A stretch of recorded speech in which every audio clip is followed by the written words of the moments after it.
Ang Second Provincial Mobile Force Company may presentar sa media kalabot sa mga accomplishments sa third quarter from July to September atol sa gipahigayon nga press conference kagahapon Biyernes pitsa 3 ni bulan sa Oktubre nga didto gipahigayon sa ilang second PMFC building nga naa mahimutang sa Purok 8 Barangay Banyadero, Osami City.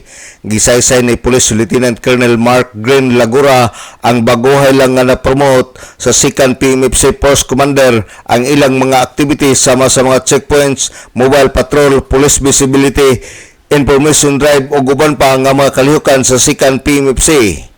Mga usual activities na mo, nagkandak mga checkpoints, mobile patrol, police visibility, natay mga information drive no about sa ato ang katugang mga kalihukan na to. Then sa area security na apuntay mga drone patrol na diri sa PMFC.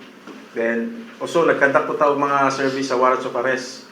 Then search warrant, napuntay mga support sa anti-illegal drugs operations sa mga station, no?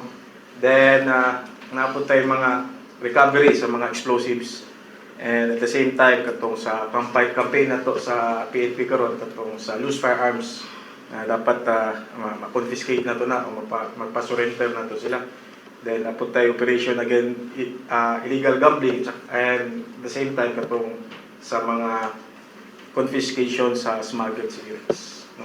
Kani nga accomplishment ninyo makita this covers the third quarter ng 2025 from July to September. Kung checkpoints kung pakita nato para makita nila tapos kung mga ipang-conduct na to checkpoints diri sa mga routinary activities na mo diri. Si Police Lieutenant Colonel Mark Green Lagura sa Second Provincial Mobile Force Company. Alang sa DXDD Radio Campana, ang radyo sa simbahan, W45 Dudong Barkamento, Danag sa Dakbayan.